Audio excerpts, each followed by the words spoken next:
think we're Okay, set great. to go. And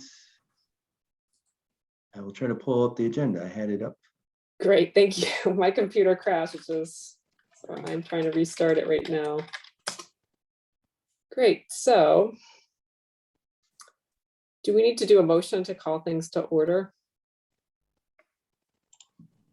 I think we're good. All right, I think you just call it to order, and I think we can. let's call it to order. Let's just do it. But now we're getting recorded, so the pressure's on to like follow procedure exactly.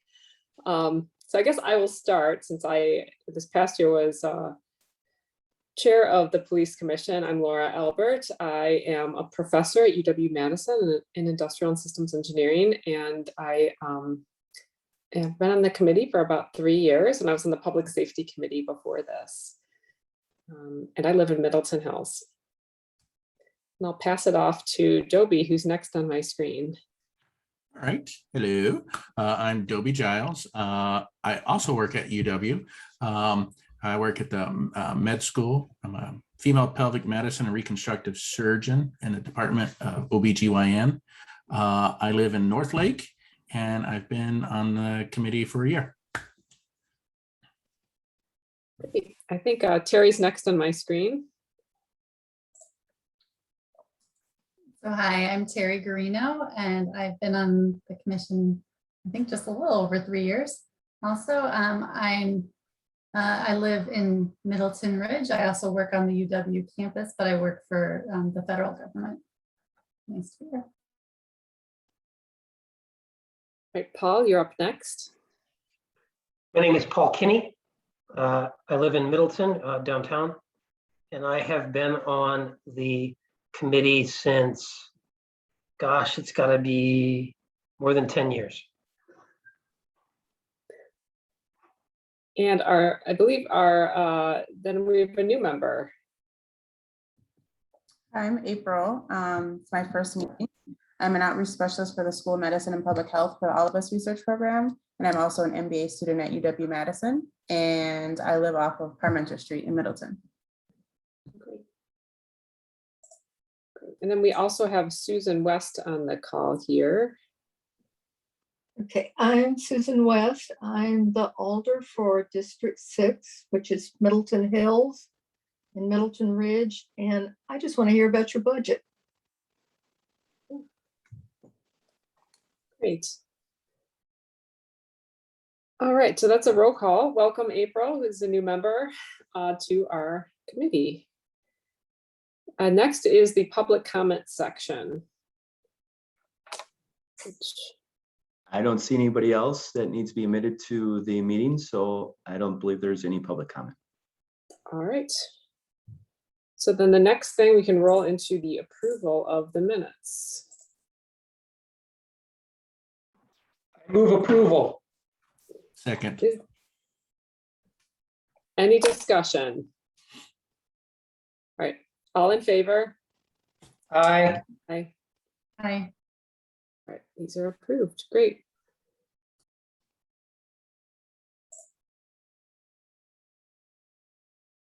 So, all right, so that takes us to the next part of the agenda here. Okay, I guess we already did one of the agenda items, but next we have nominations for chair and co-chair for the police commission. So I've been chair this past year. It was my first year. Our co-chair has stepped off the committee, and we will need nominations for both. So there can be discussions, volunteer. Laura, are you interested in continuing as the chair? For at most 1 more year. So I'm just going to put that out there if anybody wants to plan that. So we might want to have some planning, and whoever might want to be, if that's okay, I can serve again. Otherwise, I can step aside. Otherwise, maybe the co-chair can be like the following chair. We can work something together. Is anyone interested in being the Laura. co-chair, vice chair? Anybody? April, would you like to be? Yeah. Okay. In that case, I make a motion to approve Laura as the chair and April as the co-chair. I second. Any discussion? I mean, I don't want to take it if anybody else wants it though. Oh, you go for it. Okay. Great. All right, so I think we're ready to vote. All in favor? Aye. Okay. All Aye. right. Motion approved. Excellent. All right, so I think we sort of introduced each other, but we didn't have a confirmation of the contact information perhaps. I'm not sure what is involved with that. We must do this every year and I don't remember. We do, Lauren. It's just to make sure that nobody's changed addresses or changed their email accounts. I didn't want to put it on this meeting or on the agenda. Everybody's email account and address for the public to see. So I just want to make sure that nothing's changed. And if there has been any changes in the last year, you can send an email to me directly and I'll make sure it gets updated with the city and with my contacts. Okay. So if there's All no right, so I think changes, we're moving. Oh, any changes? You can follow up later. Otherwise, we can move on to item number 3 of getting the latest department statistics and updates. perfect. Let me scroll down to the screen. So the Public Safety Committee has asked for a couple months of department updates, a lot of statistics. If you know Bartlett Durand, he is on the Public Safety Committee and he likes like a historical perspective. He's a numbers guy, he said. So our data analyst put this together. And I thought I'd also share this with the Police Commission of our numbers in the last year, our calls for service, and also kind of a historical perspective of our calls for service in the last couple months, but also the last couple years too. It's a lot of data, but I thought it was really important to share this with all of you. This information is also now on our newly created website, which I'm excited about, as I've mentioned numerous times. And this is one kind of data table that I want to put out, but there's others that as we get more comfortable with the website, we're hoping to release more information, more data from the police departments. But again, I wanted to share this with the Police Commission, just kind of cover a couple areas. Feel free to ask any questions. Again, it's a lot of data. I apologize about that, but I think it's really informative, and I think it covers a lot of different areas from calls for service to arrests to citations. And I think again, it's kind of gives a very good background of what the police department does, a monthly basis, yearly basis. And again, I think it's really informative for those who like to dig into the numbers. So for calls for service, we're kind of average. We're still kind of low, and I still think it's related to COVID. Our officer generated calls for service are up a little bit, and I think that has something to do with getting a little bit more comfortable with COVID being not as much of a factor with our calls for service and vaccinations for my staff. But the interesting part is our calls for service from the citizens are quite low compared to previous years. And I kind of contributed that to still COVID. People are not leaving their homes, and now especially with the increase of the Delta variant, we're just not seeing the call activity from the citizens like we have in the past. So it'll be interesting to see if that continues, that trend, or if we're going to see an increase of calls for service as COVID, people get more comfortable with it. National Night was a perfect example. Dobie was there. I didn't know what to expect last week, but we had a great turnout, and I would think, I think maybe one of our best turnouts for our National Night Out that we've had in the number of years that we've been holding that event. So I think people are kind of getting the itch to get out and to interact more, and I'm curious to see if our calls for service from the citizens will also increase with that. Kind of go down to kind of skim this report. If there's anything that you want specific question or you have specific questions on, feel free to ask. Like I said, that calls for service, you can kind of see that trend, and definitely in April of 2020 when it dipped pretty low, when COVID hit us pretty hard and everybody was kind of locked down in their homes, and how it's slowly been increasing over the last couple months. Our instance, total number of incidents, you can see like 2018, 2019, 20, and 21, again, low compared to some previous years, even low compared to 2020, but I do see that increasing. The summer months are usually when we see our biggest calls for service. And I think based on some of the calls I've been hearing lately, that's going to hold true for this year too. It looks, I know last year you had many more violent calls than in the past, and it looks like that trend is continuing. If I looked at that number up, there was already 65 for 2021. And one of the things I wanted to point out is I actually look at the weapons violation in 2020, which is a very high stat compared to any other year in my 23 years with Middleton. 28 is very high. We're at 3. right now, which is a good, I guess, a good trend. We did just have a shots fired call on Century Avenue near Highland, or excuse me, by High Road about 2-3 weeks ago, where we did find some shell casings in the morning, and we believe it was related to kind of the stolen vehicle issues that we've been experiencing in Dane County for a number of years. We believe that there was actually 2 kind of stolen vehicles that were kind of drag racing, kind of horsing around, and they probably fired some shots at each other is what we think. But that's a good trend, because the weapons violation last year was very concerning. If you recall, in July and August, we had a number of shots fired calls throughout the city. We had a home in North Lake that was, we believe, well, it was struck by a gunfire, which we believed occurred from a vehicle driving on Highway Q and just firing into the neighborhood. So that's a good trend. But as far as some of the other things that you're seeing, I think it's kind of again related to COVID. We're seeing a lot of alcohol use, drug abuse, still a lot of depression in our community. Our calls for service for mental health are significantly higher. I think it's at 178 calls for, actually that's wrong, that's domestics. For mental health, I had the number here. I can find it again. I had the number and I don't know what I did with it, but our mental health calls is I guess a little bit higher, but probably going to be on pace with previous years, but our OWIs are way up. And I correct myself. So it is 178 mental health calls at the end of June, and last year for total in 2020, we had 236. So it's definitely probably going to trend higher than we had last year for mental health calls. And we had a significant increase last year. So that's concerning, but again, not shocking with COVID and everything that's going on in society. A lot of depression, unemployment, isolation, that people are kind of hunkering down in their homes and in their apartments. So we're seeing, again, definitely an increase in mental health calls, drug abuse, and alcohol abuse. And we've also seen our OWIs skyrocket in the last 2 years. A lot more drunk drivers on the road and repeat offenders, as you can see by a lot of our press releases. We only do press releases if it's a 4th offense or higher, and you can see that we arrest quite a few of those individuals throughout the city. But just kind of, again, skimming through all this, again, it's a lot of data. I apologize, but I think it's really important. It really gives a good picture of everything that we deal with, the calls for service, theft from autos, all the different thefts, the burglaries, which are down a little bit, again, contributing that to COVID as people are in their homes more than in the past. Interesting that identity theft is up so much. It goes through streaks. The federal government just released a press release, I think 2 days ago, where it had something to do with the federal loans related to COVID, and businesses were being affected by identity theft. There was a big increase in businesses being a victim of that crime. And it is really strange. Some years we see a lot of theft from mailboxes, and then we won't see that for 5 years. And then it cycles back again, and we'll see a big increase of thefts from people's mail. So it's interesting how the trends kind of ebb and flow. Just kind of going through some of the other ones.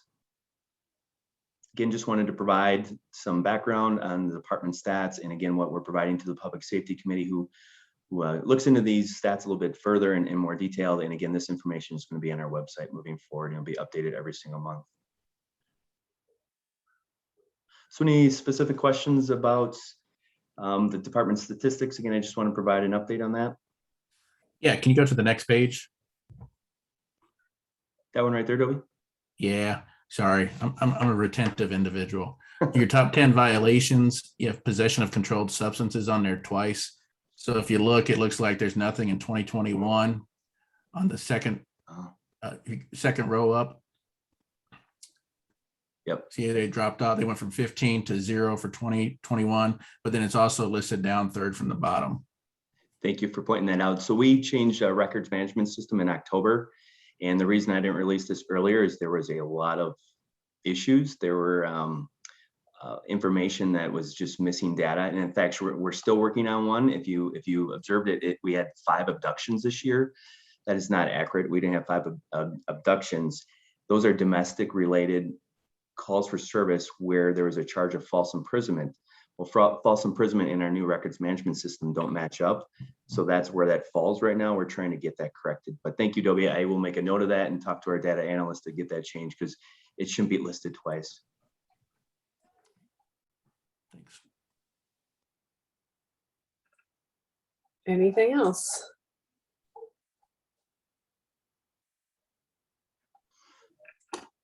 All right, well, I think we can move on to item number 4 on the agenda, which is an overview of the upcoming budget process.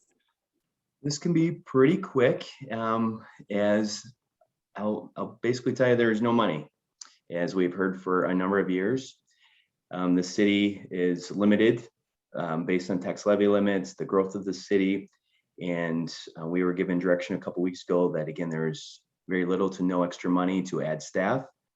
I did provide our 5-year staffing study that was completed in 2018 that some of you have maybe seen before. I know it's a very long document, but I definitely wanted to share it for those who are new to the committee and especially April to show that we do have a staffing plan in place. We try to do this every 5 years. We don't just say we need 3 officers because we need 3 officers. We actually use this study as a blueprint of what we need moving forward. It's based on our calls for service, the growth of the city, and our ability to respond to priority calls, priority 2 calls, and priority 3 calls. It's all kind of listed in this report of what those are. So by 2023, we were supposed to be up to 27 patrol officers, and we're currently at 21. We have been asking for officers over the last couple of years. And again, based on the budget, the financial constraints of the city, we have not added any staff. I plan on asking for 2 more officers again this year and 1 dispatcher per the staffing study, but knowing full well that they will not be likely approved in the 2022 budget. Kind of concerning as our population is growing. As you drive through the city, you see a lot of buildings going up, a lot of multifamily homes, a lot of growth, a lot of plans in the future. The Bruce Company is planning a very large development. And I like to say is the hole has started to be dug without adding officers over the last couple of years. And every year that we fail to add staff, that hole gets a little bit bigger, or excuse me, it gets a little bit bigger. My fear is that we are going to get to a point where we're a very reactive department and not proactive. And we are well known for our proactive efforts, our community outreach, the Citizens Academy, the National Night Out, Cops and Bobbers, all the things that I think is so important to build relationships with those in our community. If I don't add staff, they're probably going to be the first areas that get cut because people expect when they call 911 that they get a police officer. So I continue to bring this to the attention of the city council and to the finance and personnel committees. And I try to talk about this as much as possible because if we can't add staff in the future, there's going to be some really tough decisions made by the department, by this committee, by the public safety committee of where do we need to go and what services do we cut so that we can continue to respond to those priority 1 calls that are so important for our citizens when they call 911 and need a police officer immediately. So that's really a quick summary of the budget. I wish it was better news. I wish I could say that we're going to add staff, but it is what it is, and we'll continue to push forward and hopefully we can try to find some funds in the next couple of years to add some staffing per the staffing study, which again, it's not done by the police department. It's an outside firm taking a look at our calls for service, the growth of the city, and the services that we provide and trying to make sure that we maintain those services. Any questions on the operating budget? I had a couple of questions. One is, are you anticipating any departures? And then the second is, could you just elaborate on the need for a dispatcher? Yeah, departures, that's always unknown. Currently, we're down 6 officers. And I think I've made this comment before to this committee is in my 23 years with Middleton, I can count probably on 1 finger how many times we've been at full staff. Currently, we have 3 officers on family leave. I have 2 that are in the police academy in Fox Valley Tech. They won't graduate till October. And then they'll go through the our field training program, and they won't be on solo patrol until February or March of 2022. In addition, we just hired an officer who luckily was already certified. He had a year of experience with Maple Bluff PD, and he was a former intern, but he still has to go through our 14-week field training program. So he won't be out on solo patrol until December. So currently we're operating with 6 officers down, and that means that there's more overtime, vacation doesn't get approved as much, comp time doesn't get approved. When we send people to training, we have to backfill, which again means that we have to pay overtime, a lot more 12-hour shifts, which is concerning. And as the city grows and as our calls for service increase, those are some of the things that I get concerned about. Is officers are exhausted, they're tired, they're not being that proactive police officer that we want them to be, getting out of their car and talking to people and building those relationships. So departures, that's always the unknown. I'm hoping not, but there's a kind of a big push right now to recruit police officers from different departments. Madison is definitely asking for certified officers, as they can bring them in as a lateral. So there's definitely a push as police departments are struggling to fill spots for some of the bigger agencies to try to raid some of the suburban agencies. So that there is some rumors that there might be an officer or two from our department looking to apply to Madison or to some of those other agencies. So it's really, I can't answer that question with a definite answer. Okay. Any other questions? Yeah, I got a question about on the strategic plan here. You said they looked at Middleton's projected growth. Are we on target with that growth, or, there's construction site on every corner now? Are we surpassing what this study assumptions were? I think we're surpassing that. This is done in 2018, where we didn't have some of the growth that we're experiencing now. So I think we're even, we're surpassing it. I'd be shocked if not. I don't know the exact numbers for. I think actually they're anticipating like a 1.2% growth according to Abby when I started this staffing study in 2018, and I think we're a little bit higher than that right now. Okay, thanks. Any other questions on the operating budget? And then for the capital budget, we don't have much on the list. We have a bunch of radio projects. There's actually 4 of them. Basically just updating our equipment at all of the different towers throughout the city. And the biggest purchase or the request in 2020 is we started a project in 2021 to replace portable radios. They're about 11 years old. Of course, with all technology, they say they have a life expectancy of 5 to 7 years, and ours were 11 years old. So we replaced all the patrol officers in 2021, and we're requesting in the 2022 budget to replace the remaining 12 radios, that included my radio, the captains, the lieutenants, those and the detectives, those that aren't used as frequently as our patrol officers. So that's our biggest request, and that's about $100,000 for portable radios to replace the rest of our staff. All the rest is, again, little minor repairs and equipment updates to our towers throughout the city to make sure that our radios work adequately and we get good reception. Other than that, we have no other major capital budget request in 2022.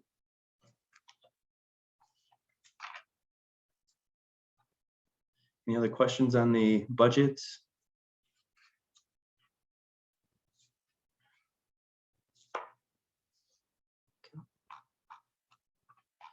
Again, I apologize about this really long staffing study. I think it's just really important to get that out there, that people see it. And again, our requests aren't just based on the police department putting some numbers together, that this is actually done by an outside firm looking at a variety of different metrics to come up with calls for service, response times, unallocated time, which if you read through this document, we're very high. We don't have a lot of unallocated time for our staff. What I have seen in the last couple of years is I would frequently see our day shift staff not get lunches, but I'm seeing that more and more, that I'm having my staff come in at 2:30, 2:45 in the afternoon, not getting lunches, exhausted from going from call to call. And that ebbs and flows, but I'm seeing that more than I've ever seen it in my career at Middleton, which is concerning to me.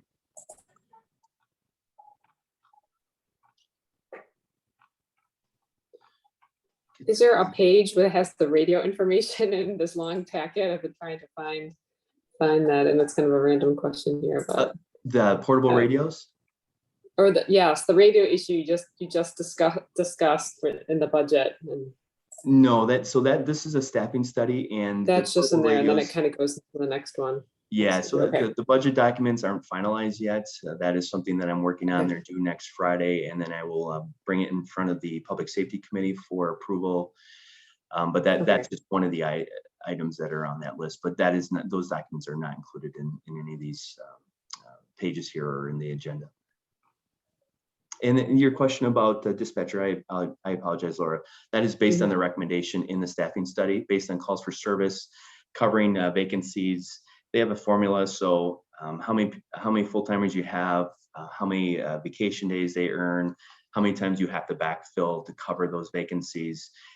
It's way above my level of expertise and knowledge of how this matrix works, but it's the way they did the calculation, saying that you need to add another dispatcher as the city grows to be able to maintain that service, make sure that the 911 calls are answered in a timely manner, and to backfill for those vacancies as dispatchers sick out, as there's vacations and stuff like that. But it's in this document, and I can try to find it here for you.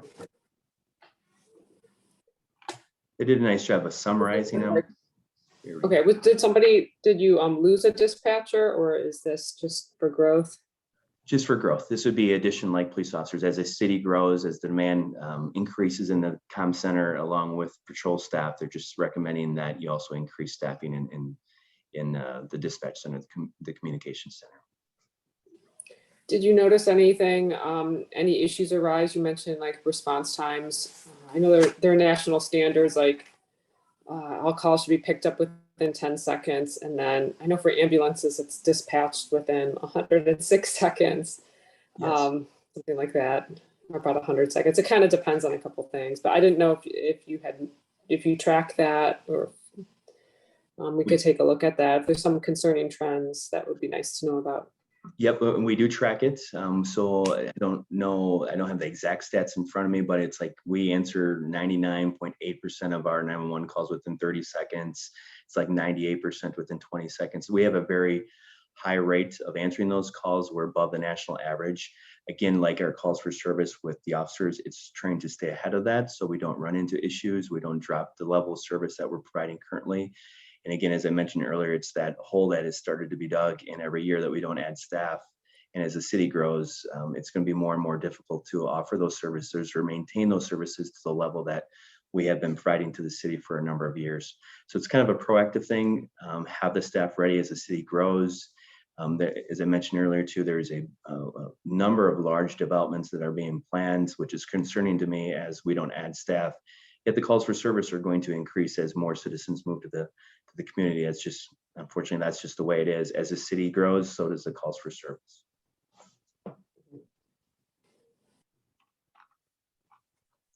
Are there any action items for this part of our budget, or this part of our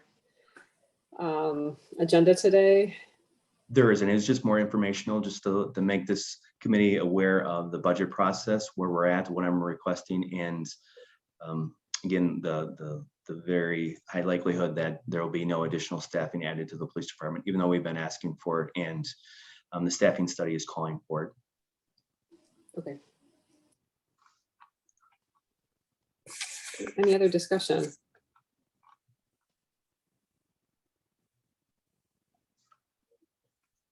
Okay, I think we can move on.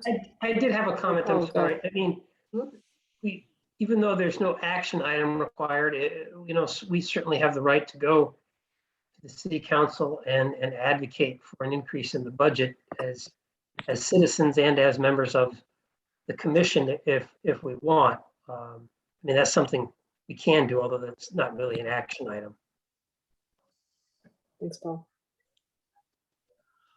Paul is correct. Yes, and I know I believe the Public Safety Committee is also looking to provide a statement to the City Council, as they did last year, advocating for additional staffing for the police department.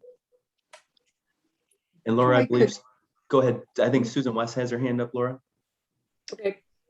I would encourage all of you to go before council and advocate. Paul has served on council, so he knows what the budget process is. And one of the reasons I'm saying that, there are, I think, only 3 of us that have gone through the Citizens Academy. And I learned so much there about what the police department does. I'm not convinced, this is a bad thing to say, I apologize for saying it. I'm not sure all of council understands all the things that our police officers have to do. especially things like dealing with mental health issues. And those are very time consuming calls. So anything that you can do to push to at least get us to look at somehow figuring out a way to hire another police officer would be good.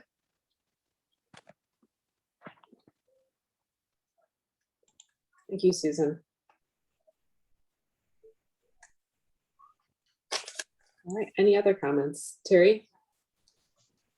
You had mentioned that the Public Safety Committee is putting together a statement to put forward to the council, and I'm curious if the commission would like to do likewise.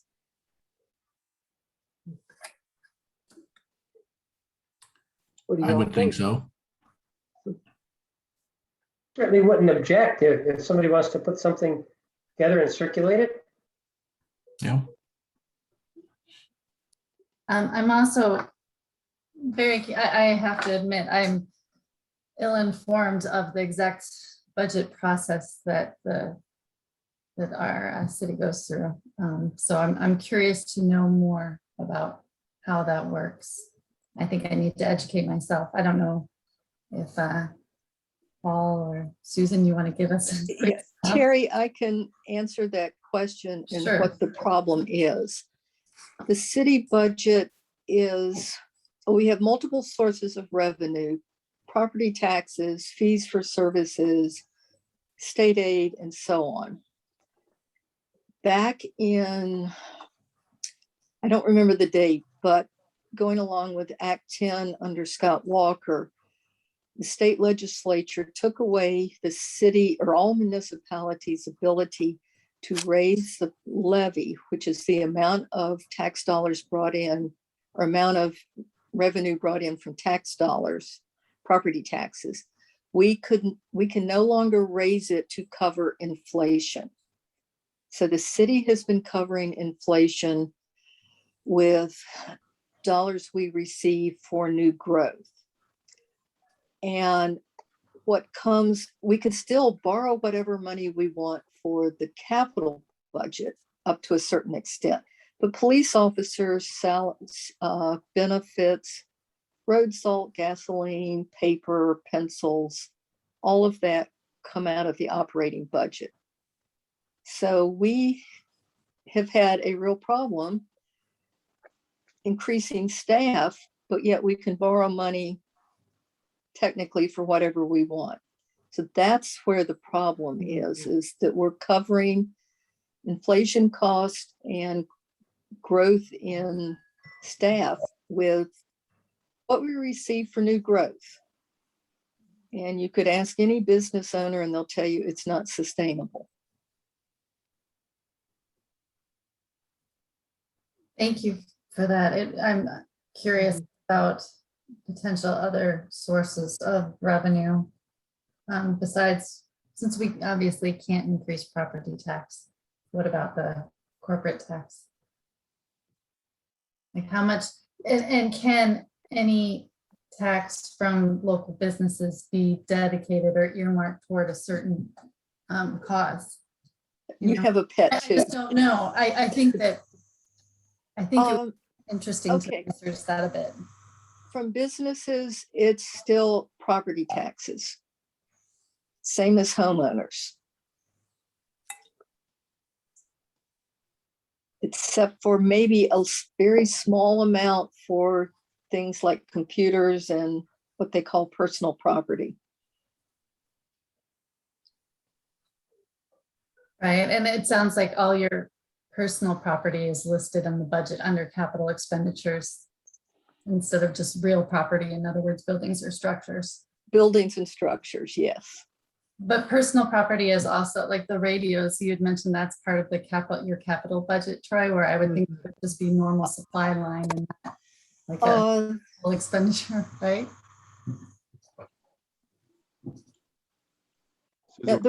Go ahead, Susan.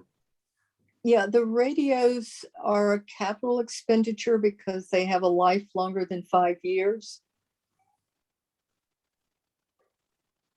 So that's how we can get things like radios. Uh-huh. I mean, this is a little, it's frustrating for me as a council member because I see we have some huge needs, but we can't take care of them, but we can repair roads and buy radios and buy new ambulances and those sorts of things. Yeah. And the one way to solve the problem is we need to go to referendum.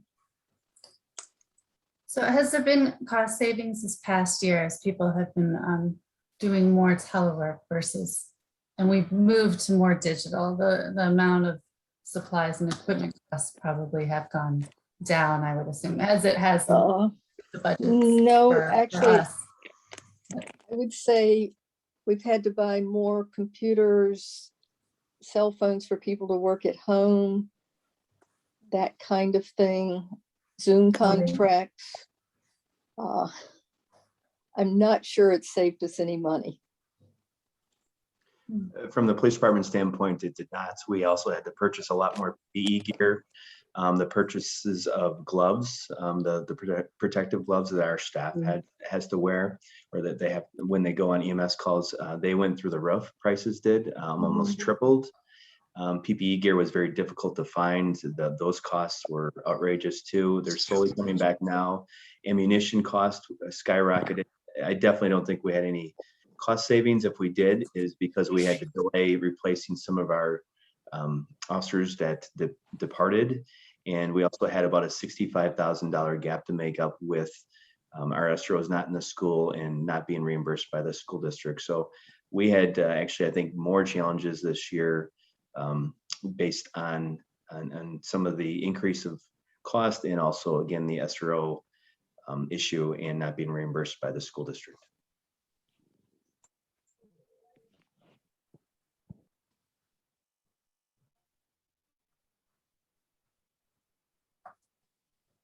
Well, I appreciate the explanation, Susan. Thanks for coming on and joining us tonight, sharing. Oh, you're welcome. And I do think it would behoove us to think about a statement, a joint statement. So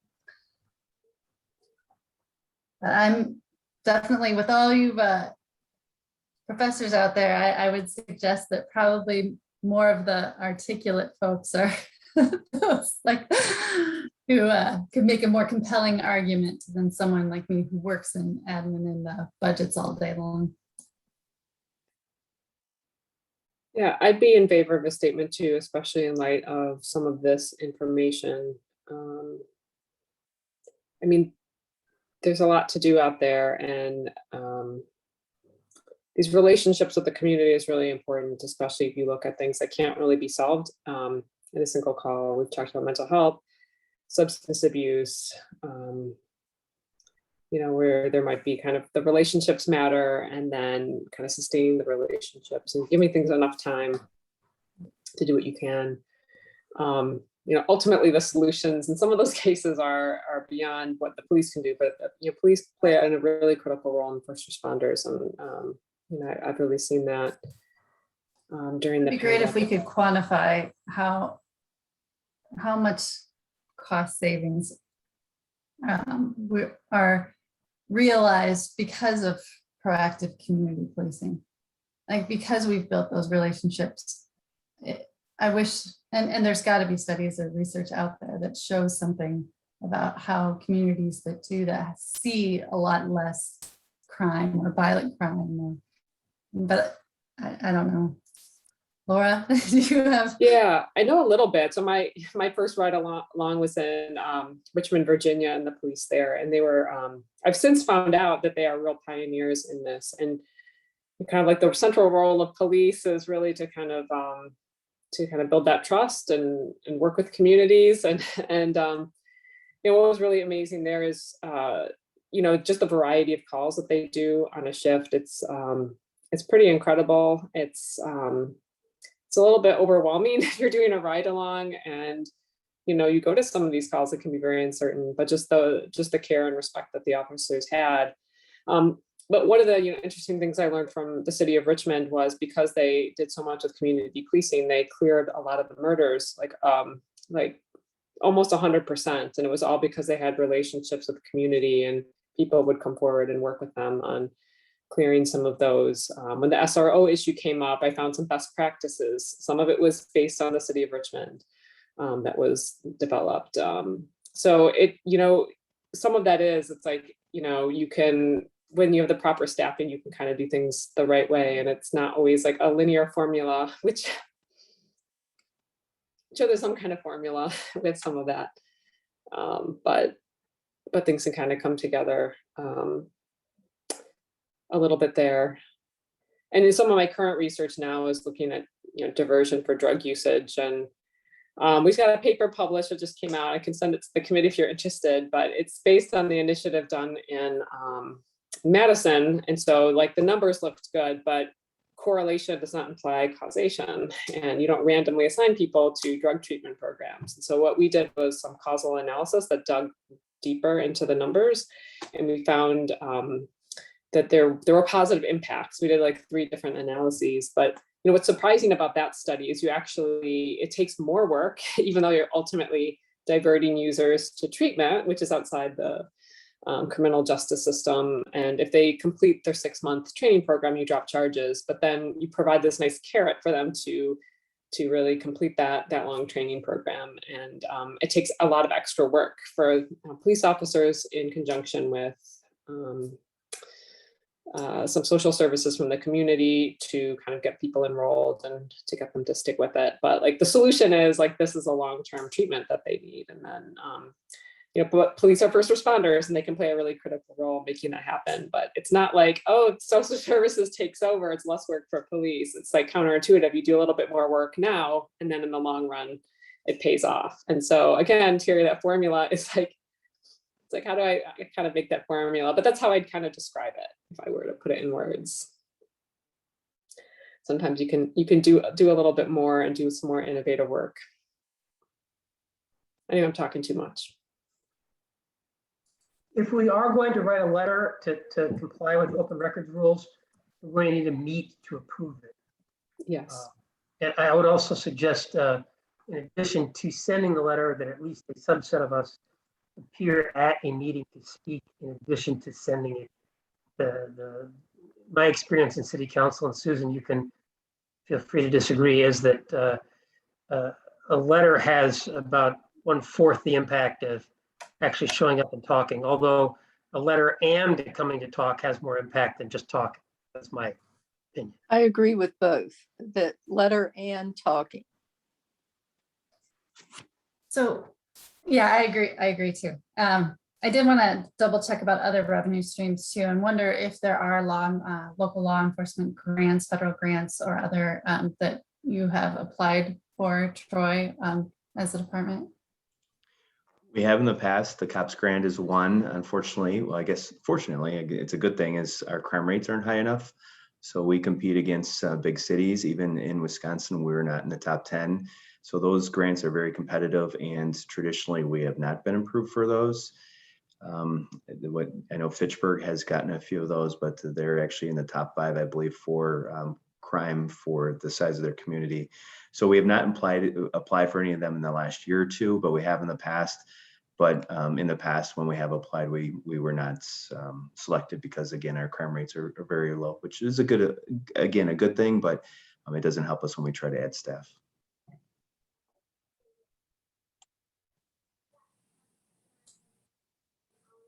Thanks. I was just looking at what other grants are available out there. And I realized, yeah, you probably wouldn't be super competitive because it's a relatively safe community. Is there a time frame for when, and a date for the meeting about the budgets? Maybe we can think about working backward from that. Again, the budget is due from the department heads next Friday, the 20th. We'll be meeting with the finance director, the city administrator, and a few other city employees to discuss all of our requests and our budgets. And I think in September, correct me if I'm wrong, Susan, there'll be some discussions by the Finance and Personnel Committee on the budget. I think so, but I'm I'm no longer on finance, so I'm not up on all the dates. If I were on finance, I'd be fighting for you. Laura, I can look at some of those dates and get back to you directly of when they'll start having those discussions with the personnel and finance committees. Okay. Yeah, it sounds like they're coming up.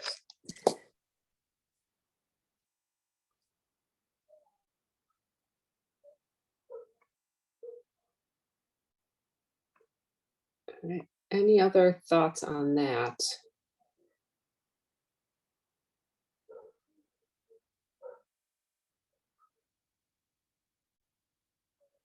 Okay, does anybody want to volunteer to draft something for that? I can do it. Okay, awesome. Thank you. Yeah. Thank you, Paul.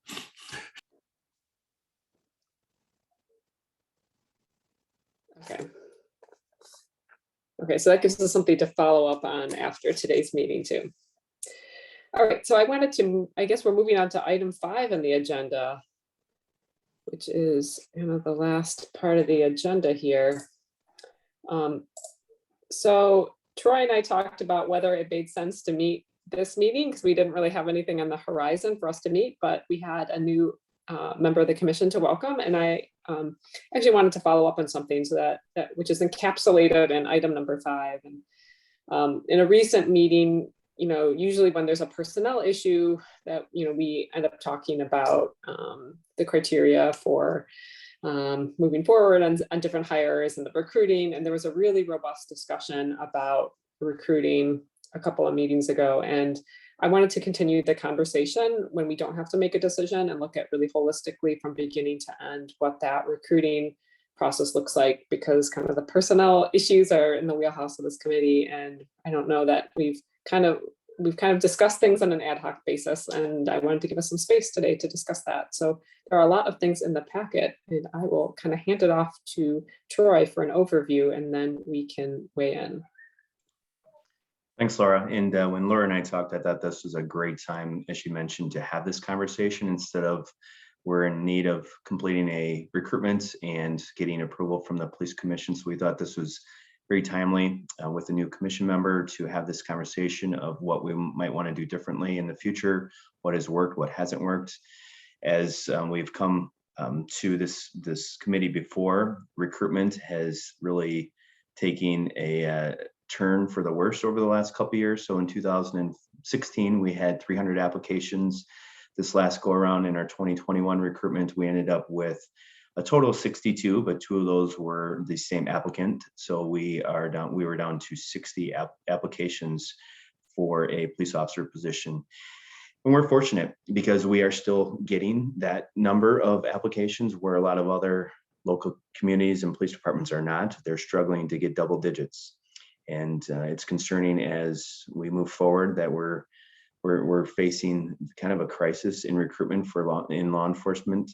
But I want to make sure that we're able to still recruit good people with good character, diversify our workforce has been a goal of ours for a number of years, and also retain good employees, because I think it's so important to have those individuals with the right characters, with the right values, the ethics, those who want to work with the community, but be part of what we've started at Middleton.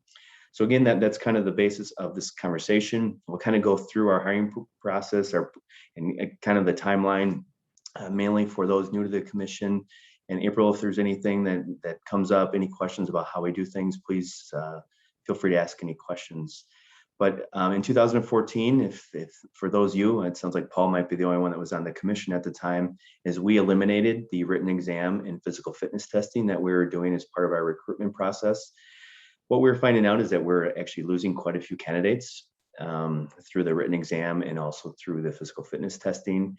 And what we're seeing with the written exam is we are getting the same candidates who could take a test really well, score high on the exam, which was a state exam, but we weren't getting those candidates that we were really looking for. So in 2014, then Chief Falk eliminated the written exam and physical fitness testing. And I've continued on with that thought process, as I think that was a barrier to some of those recruits that we were looking for. So currently, all we create this document that you see in front of you. This is our long form. We put this out as kind of our recruitment. We go out to community centers. We do social media. We reach those in our community who are leaders to disseminate this information. We've stolen some ideas from other police departments and things that they've done as part of their recruitment process. We've really tried to connect with our community and those looking to get in law enforcement in a different way than in the past, where we'd put an ad in the Middleton Times or the Wisconsin State Journal, hoping that we would get a few applications. The younger generation is not reading the newspaper anymore. They're on their Instagram, their Snapchats, and all those social media pages, and we try to tap into those areas now to recruit some of them out of that way. So the application is pretty straightforward. I provided some of the questions right here. We use a NeoGov type platform. It's actually a national job search type program. It's entered by our human resource director, manager. He enters these questions. They're actually scored, and as you can see, there's some automatic disqualifiers that if you say you're not 18 years of age, you're automatically disqualified from the application process. From here, we actually, and this is what the discussion occurred in the past, some really good discussions and some changes that we made, is we have a qualification screening instruction form and worksheet that we do. So every application that makes it past that initial screening done by NeoGov gets scored by 2 of our staff members. It could be a field training officer, it could be a supervisor, it could be a captain. Those that are interested in scoring applications complete this screening. And we'll get down to the screening worksheet. The criterias are listed and the points are assigned. Now, 2 screeners have to score it, like I mentioned, and if there's a big discrepancy between the 2 scores, the captain will actually take a look at the application, find out where maybe there's points that weren't given or too many points were given in a certain category.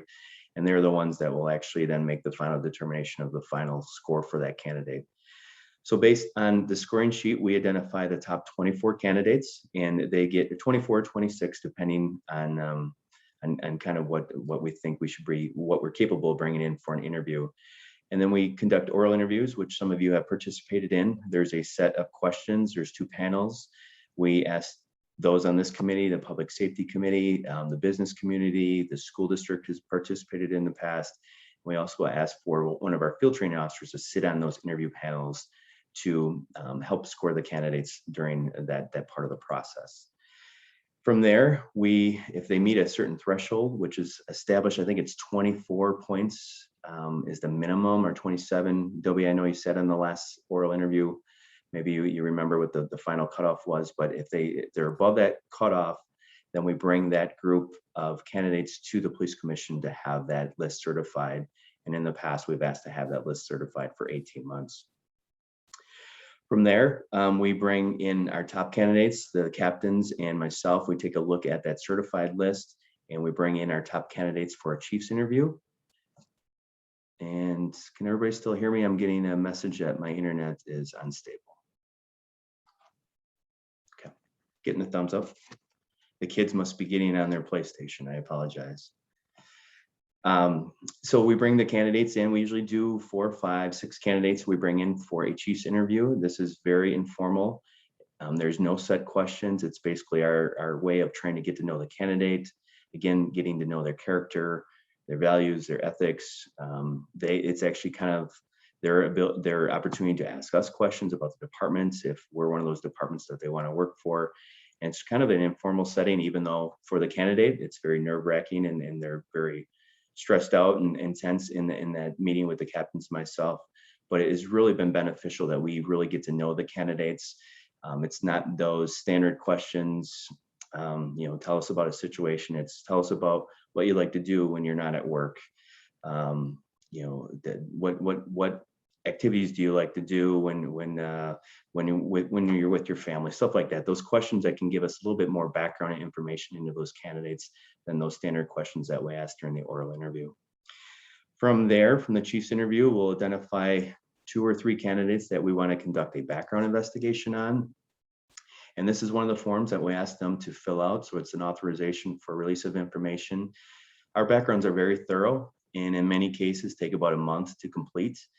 we assign these backgrounds to one of our detectives. They have special training on how to conduct a background investigation. And we talk to former roommates, we talk to teammates, we go to the neighborhood that they grew up in. We'll knock on neighbors' doors, we'll talk to former girlfriends, boyfriends, you name it. We will talk to anybody who will give us a good background or give us a background. A good background is a honest one on the candidate. Many times, some of our best information we gather is actually from those. So we'll be talking to somebody, maybe it's a girlfriend, and we'll say anybody else that has information on the candidate that we are looking to hire. And they'll give us a few other names, and we'll actually contact them and actually try to get a background check on the individual by contacting those other individuals. If they're out of state, we've flown our detectives to California before, again, to do that background check of where they grew up. We check police records in the communities that they grew up. We actually, if they grew up in Dane County, we send a letter to every single police agency in Dane County to see if they had any contact with the individual. So it's a very thorough background investigation that, again, takes about a month to complete. If they pass the background, and here's the background packet, it's very, very long. I provided it for all of you to take a look at, but it really covers everything. And we actually tell the candidate, if they've not completed one of these before, that they should make a copy of it if they're applying for police officer jobs, because we actually look for discrepancies. So if we know that they got backgrounded by the Dane County Sheriff's Department, we will actually look at their background packet to make sure that there is no discrepancies, to make sure that they're not lying or trying to hide information. So we tell the candidates to make sure that they know what they're putting on each of the background packets, so that they later don't get in trouble for what looks to be lying or deceiving to other police agencies. If they pass the background that we conduct, we then give them a conditional offer where they then have to pass a psychological exam and also a medical exam. That usually takes a couple weeks. And if they pass that, then they are provided a conditional offer of employment with the police department. If they have to go through the police academy, we will then send them through the police academy, as we are currently with 2 of our candidates who are up in Fox Valley. That is 18 weeks long. And after they complete the police academy, they then start our field training process, which is 14 weeks long, where they're assigned to an officer. We go over policies, we go over procedures, they're tested on a number of things. And we don't release them from field training until they complete all of the tasks, which are assigned as the field training process. Even after they get released on their own, after those 14 weeks of field training, they're on a probationary status, and we assign them a mentor. One of our field trainers are actually their mentor. They'll check in with them on a regular basis. They'll monitor them on calls, give them some tips. And we also conduct a monthly evaluation of each of those probationary officers, which is completed by a supervisor. And we solicit feedback from the field training staff, our dispatchers, and other peers that are working with that probationary officer. So it's a very thorough process. And they got to pass the probationary period, which, if they're already certified, is 18 months. If we have to send them through the academy, it's 24 months. And once they complete the probationary period, then they're granted official status as a police officer. So that's a real quick summary of our recruitment and our whole training process. And I guess I'll just kind of open it to the committee of any questions, concerns, things that we want to look to do differently in the future to recruit officers. As again, we are really open to any ideas to recruit a more diversified staff and to continue to get applications for the police officer position in our city.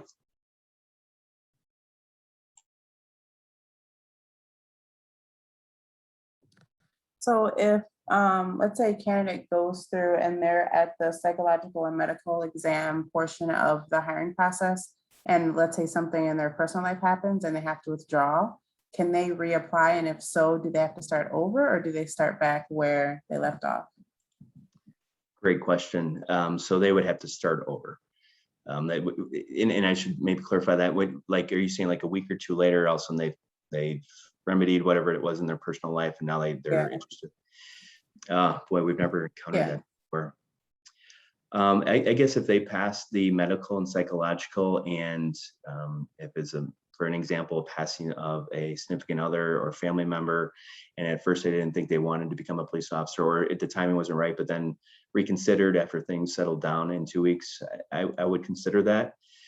But in most cases, we'd probably move on to the next candidate, as we need to fill that position as soon as possible. That's a great question, April. We've never encountered that, and I think it really depends on the circumstances and why they're withdrawing and how quickly they recontact us to express an interest in becoming a police officer. Great question. And I just have a clarifying question? What's the difference between the police academy and the field training? I mean, I assume field training is more like hands-on in Middleton, because you said there's some in the police academy outside of Middleton right now, but like, what are they learning in 18 weeks that they're not going to learn in the 14 here in Middleton? Yeah, so the state of Wisconsin establishes like minimum standards for a police officer to become certified. So they learn how to drive a vehicle. They call it EVOC, emergency vehicle operation. They learn how to fire a handgun. They got to meet certain qualification standards to be able to pass that. They learn case law. They learn communication skills. They learn, now they've been teaching critical or crisis intervention training. So they kind of give the officers in the academy like the foundation of what it's like to be a police officer. But then during those 14 weeks in the field training process, it's more specific to Middleton. So then they read every single policy. They know what our use of force policy is. They know that if they get in an accident, what paperwork they need to fill out. If we have a domestic, what paperwork they need to fill out specific to Middleton PD. So it's a little bit more directed towards Middleton PD, those 14 weeks of field training, a lot more hands-on. After about 2 weeks of sitting in the passenger seat, they start driving. And as they get closer and closer to the end of that field training process, they handle more and more of the calls for service. And the field training officer is kind of there as a mentor to guide them, to give them some pointers. But it's kind of a gradual increase of responsibilities until the end of that field training phase where we think that they're ready to go solo patrol. So it's kind of introducing them and then getting them ready for being on their own, out answering calls for service. Thank you. I had a couple questions. Who does the background check and the psych exam? The background check is done by our investigators. They go through, I think it's a 4-day course on conducting background investigations. So our detectives complete those, and then the psychological exams, it's done by, is it Psychiatrist Services out of Madison? It's a company that we contract with. A lot of law enforcement agencies use them locally. So I can get you that name, Laura, if you want, the company that we use.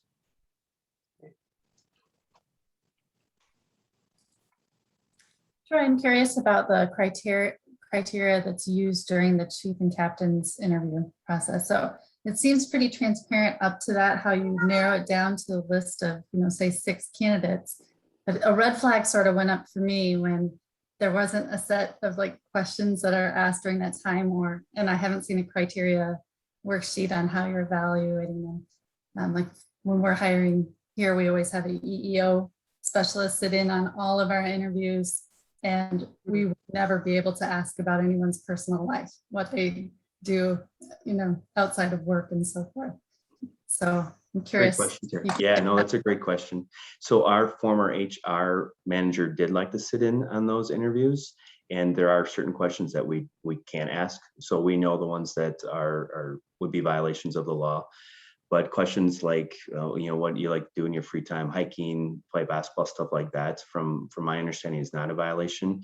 But our concern with having set questions is a lot of candidates memorize those and they come in with a set answer.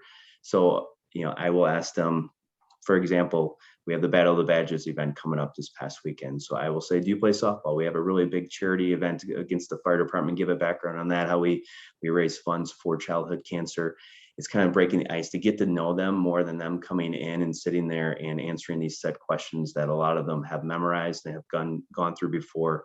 So it's really digging deeper into them and their character and their ethics and their values. And we get some very valuable information that we don't get during the oral interviews, because I think we ask those questions that are not your standard questions, not a violation of the law, but again, that are more informal, that people feel more comfortable telling us about their true personality, or their true personality comes out. But yeah, we're aware of the questions that we can't ask. We don't ask questions that would violate any type of laws. And you're asking all the candidates the same questions though, like when they Pretty come in? much, yes. Yeah, we, And then what, go ahead. yes. And how do you rate those folks? Like, what do you use to then after that interview part of the process, you have your top candidates. So how do you, like, what do you do to determine who's the top candidate? How are you documenting your evaluation there? Yeah, and usually the chief interviews are not scored. There's no set, numbers like we do with the oral interviews. It is kind of sometimes that gut feeling of this individual we think would be a good fit for our department. That is one of the things we're looking at is do they fit our culture? Do they have the same values as what we expect and what the community expects of us? So it's really based on our past experience with candidates. I mean, some of the candidates will tell us something that I can remember one during the last chief's interview that was a huge red flag to us that we would have never ever gathered during an oral interview. But we asked them about, is there anything in their background that we should be made aware of? And they disclosed a lot of things that we said immediately that is not somebody that we want as a police officer in our city. So there is no set scoring.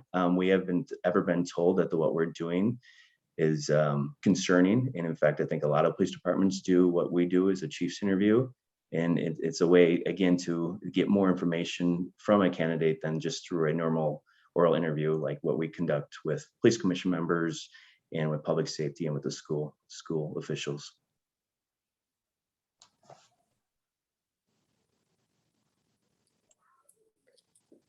Yeah, I had a suggestion about that too. One thing that we've done at UW is now whenever somebody is, I guess, considered to come to an interview, they are given a form and they are asked to disclose anything. It's mostly about sexual harassment and things, which usually, end up not showing up in their criminal record. And my college, we pushed for just anything in their background, not just related to sexual harassment that we'd like to know about. And because I noticed that in a couple of areas in the paperwork they fill out, they're asked mostly about things that show up in their criminal record. But sometimes what we would want for the officers is maybe to not have certain things that would not show up in their criminal record. I use a lot of nots in that sentence, so hopefully that was clear. And yeah, it sounds like you asked them that in the interview, but I don't know if that would be like good to make as a formal part of the paperwork. Like if there's anything else that they should to know about. That seemed to jump out at me in terms of the paperwork, and maybe it's being handled elsewhere. And I think I was on the Public Safety Commission at the time, and I know Chief Folke stepped us through kind of what happened when two candidates didn't make it through the background check. It was pretty eye-opening, just in terms of social media posts and whatnot. But Are you so like former employment? You're saying has there been? We should be asking that question or have it on the form of whether they've been accused of any type of sexual harassment or any type of complaint like that. That's what you're getting at. If I can kind of rephrase your question, Laura.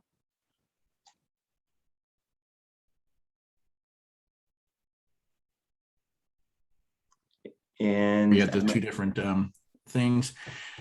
Is this the master sheet because it has score number 1 and score number 2? And the question is, when somebody is scoring, they don't see what the other score gave them, right?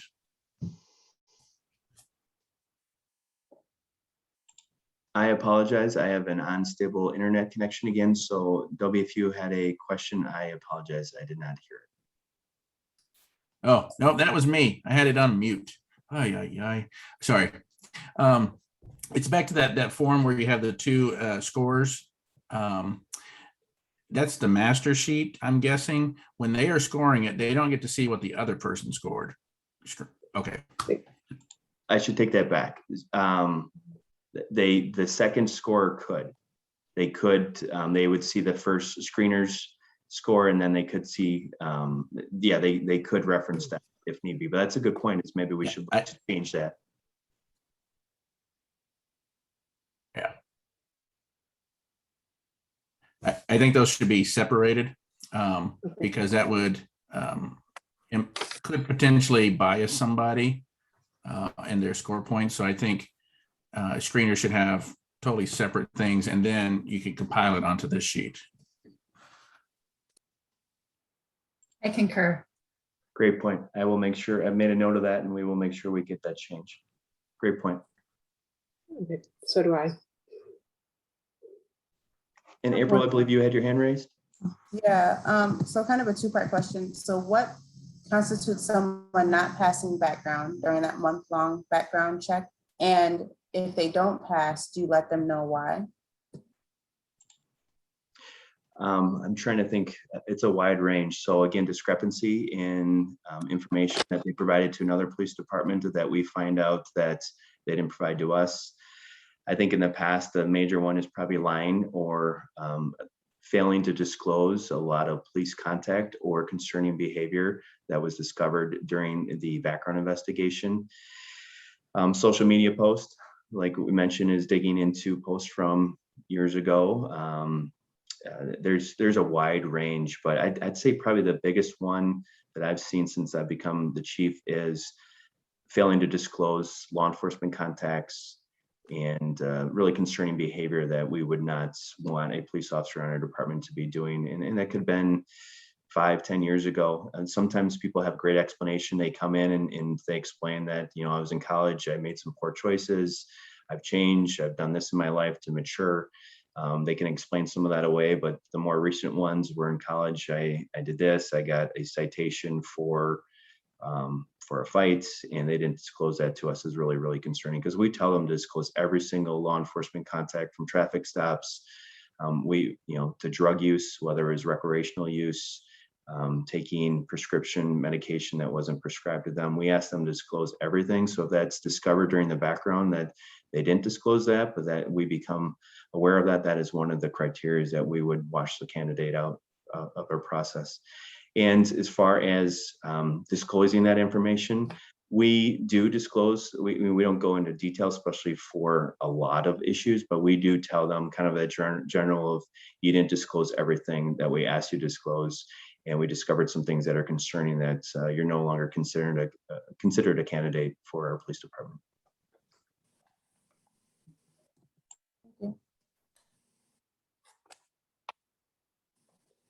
Yeah, I just had a couple questions. I know we've talked a lot about diversity over the years and being able to hire people with a broad set of life experiences, but that also look like the community. And so I just want to be a little bit careful in terms of how, you know, fit is assessed throughout the process. There's a couple areas, I know there's some of them are already sort of addressed, so this might be a little bit redundant, but even in terms of writing the ads, I had to go through some training for a hiring committee. And just even if, having women write the ads instead of men is something that, can make a big difference, but just having kind of a diverse group of people writing the hiring ads. I know we gave feedback on a previous hiring ad, and I was just surprised at like the use of potentially having to use force was one of the first things mentioned in the ad. And I could see that being very off-putting to potential candidates that we might want to recruit. So there's even some subtle things there that could be in there. And then in terms of like the fit during the interview, and just even asking what people do in their free time, if you don't have like the diversity that you want, then you could like subtly recruit people that look a lot like the current officers through some of those questions. And so just being kind of aware and kind of sticking to the script, as Terry mentioned, is like one way to handle some of those things and to be addressed. And then, yeah, I think that those are kind of a couple main areas where that can come up. I like the idea that you do the scoring and that a lot of people might be above the bar in the score and can be brought in. I think that's an opportunity for somebody to shine versus just, picking one of the top two, like kind of being inclusive in that part of the process, is helpful. And I think that's one of the reasons that we do that, is that we're able to not, when you certify the list, everybody is available. It's not a ranking of one or two. This gives us an opportunity to bring in candidates that we think could help us reach our goals of diversifying our staff. An example, 4 out of my 5 hires since I've been a chief are non-white police officers. We've hired our first Native American officer. in the last year. So that is one of our goals, as I mentioned before, is diversifying our staff. And I think the ability to be able to select from that certified list that comes in front of this police commission is very helpful as we try to accomplish our goals. And just make a point, Terry or Laura, did you see that in our ad, is the use of force? Because I thought based on It your... was from like, it might have been before, it might have been with Chief Falke when I mentioned that. Because I thought we Might have been eliminated that just- based yeah, on your it probably recommendation. was based on my comment a couple years ago. So thank you. Yes, yeah, we eliminated all that because of the feedback we received, and we thought that was some really good points. So this is actually the long form. We actually have a condensed version of this, basically talking about start dates or dates of the recruitment. But this is the long form, and we eliminated all those things that that you mentioned in previous discussions. So I just want to make sure it wasn't still there and we missed it.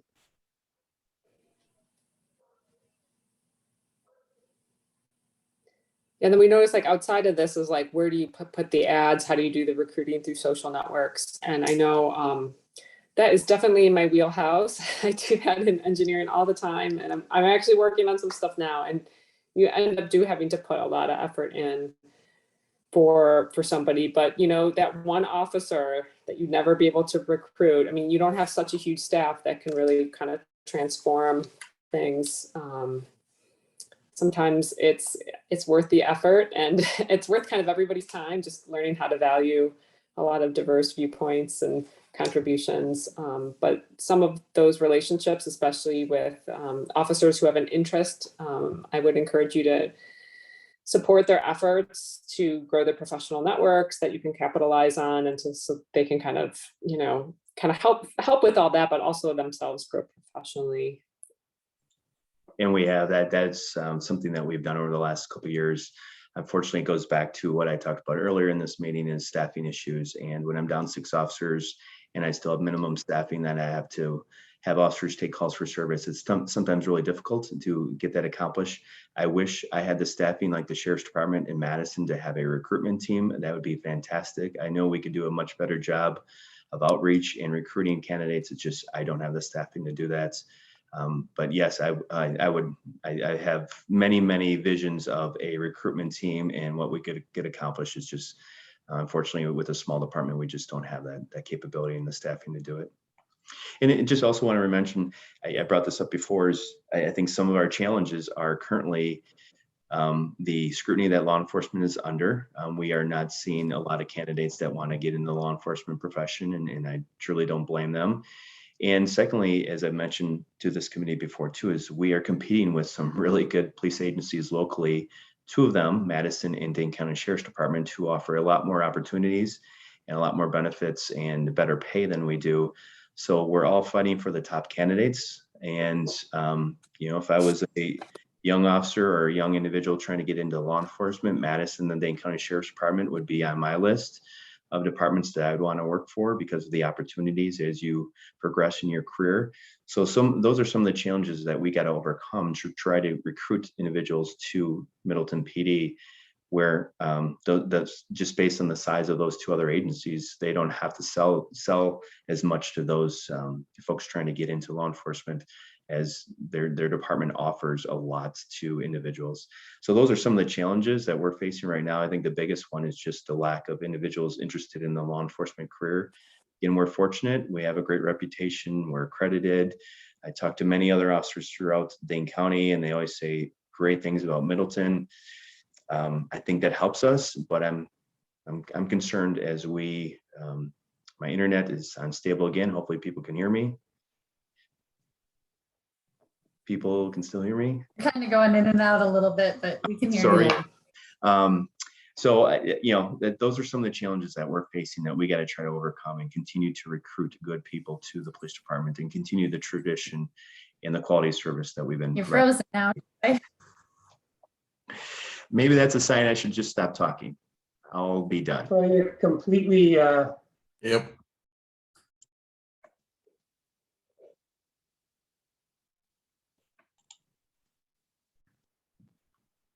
People hear me now? Yeah. We can hear you now, yeah. I think I'll just stop talking. It's probably best because I'm just breaking my internet at home. So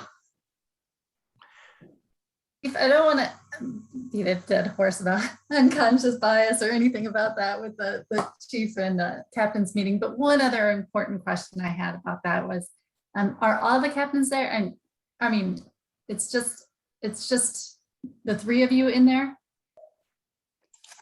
So That's they're all, correct. Sorry, Terry, what was the question? so they're all men. Yeah, that's currently our upper command staff. But we tried during our oral interviews to diversify that. We try to get female supervisors. We try to get during, again, the oral interviews to ask for a wide variety of individuals to sit on our oral interviews. Again, people from the police commission, the school district, the business community. We really try to make sure that there's different perspective than just us. Yeah, I'm not talking about that part though. I'm talking about the part where they're going into your office and sitting down with you and two other men. So for women candidates, I think that might be I don't know, it might feel a little bit different than it would for a male candidate. So if we could have a woman in those, I don't know if that's a possibility. I've never heard that from any of our female candidates that they felt. I don't think they would tell you. I don't think They that would be. Some of them would. Some of them would, Terry. Some of the things that are said in the chief's interview, I'm pretty sure some would. I'm not sure who else you think should be part of that decision making at that point, as we've again had a wide variety of individuals as part of the oral interview process prior to the chief's interview. The chiefs and the captains don't select the final top candidates to get certified by the police commission. At some point, I think I need to be involved, and my upper command staff need to make that determination. I just don't know who else you think should be part of that final step. I think that you could look at the next level of leadership in your department. Right now you have one woman leader, right? Well, one Yes. supervisor Who ranks, could but potentially sit in with you.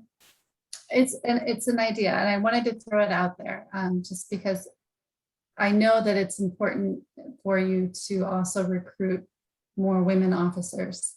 So in order to better diversify the department. So that was just another thought that I had. I don't know what others feel about that. And obviously it's not my decision, but we're brainstorming here and what are the best ways to diversify the department. I actually think that's a good idea. It's something that I've been discussing in my department. I put together a hiring committee. We had 2 senior women retire this past year, and even you want to have a committee that's diverse along multiple dimensions, but it could be, we did have the discussion about, when you do sit down with the hiring committee as a candidate, and what message does that send based on the composition, also the setting is involved, but it might be good to think about having a hiring committee that maybe includes junior officers. Maybe not everybody's white, and that could also send an important message if to include somebody that you think is an up and comer. That's a powerful message that can be sent. That we also having the senior kind of group weighing in, but thinking of it in terms of a hiring committee where that senior group would be there, plus maybe 1 or 2 others is a potential way. And then just thinking about the setting and the hierarchies and ways that could be conveyed, or and the seating arrangement could make a difference. Because you do send an important message during that particular interview. And it is really a department-wide initiative. I mean, we offer this to our most junior officer to the senior officer. If you want to help evaluate candidates, are you available to partake in our oral interview process? We do try to involve everybody. So I guess it isn't a formalized hiring committee, but everybody has an opportunity to be part of it, because we think it's really important that they have a say in who we hire, because these are individuals they're going to be working with in the future. I guess my struggle is, again, when do we get to a point where upper command, as we know, we know a lot of things about candidates based on our experience, have that have that ability to make that decision amongst the 3 of us of who we think would be a good fit. And I think, again, based on our initiatives and our goals since 2014, that we've accomplished a lot of things that we wanted. We can continue to do better. I struggle with trying to figure out a way to bring other individuals into that chief's interview. Yeah, it's not something that I'm disregarding, but I'm just struggling the best way to approach that, as there's opportunities throughout the entire process until the chief's interview to get other individuals in our department involved in the hiring process. I think Dobie, you're unmuted. I'll stop talking.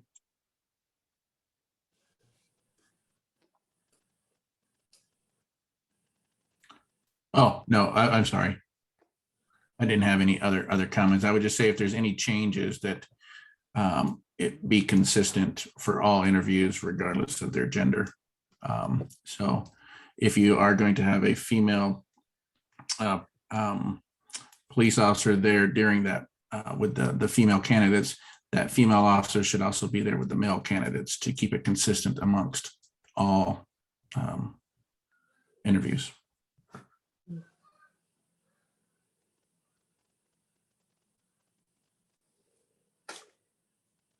All right, are there any other comments?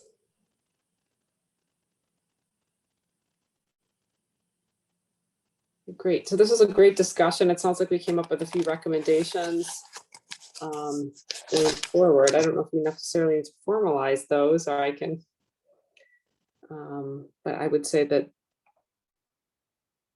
or I don't know how things have been done in the past. Usually we've just kind of had formal discussions. We kind of had consensus and then things kind of change, but, and I'm okay with that based on this, unless there are any objections. Laura and Terry, would All you right. both be comfortable with me speaking with our HR manager and just getting his take on our process, especially the chief's interview, and making sure that we're following best practices and seeing their thoughts on how to proceed with that in the future? With that, I wrote down some of the suggestions. I'll talk to the other captains about that, my command staff, but also I think just running these concerns by our HR manager would probably be a good thing too, to make sure that we're doing everything right. Sure, absolutely. Thank you for doing that. And if I'd be happy to share, if he's interested, our federal hiring practices, or I'm sure Laura or Dobie would with UW practices as well, April too. Perfect. Perfect. Thank you. All right, I think that actually is bringing us to the end of our agenda here. I'm going to go up to the top of this long document.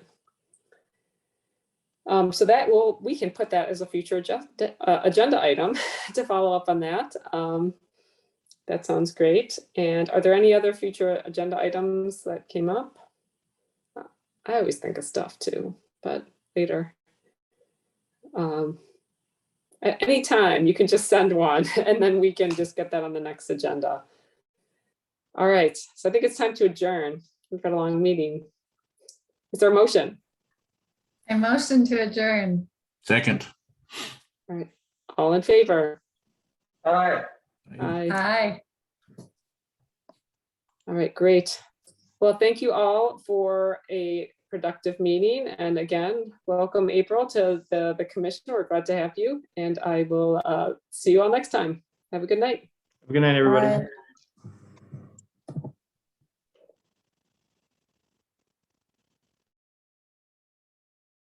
Troy. It's Susan.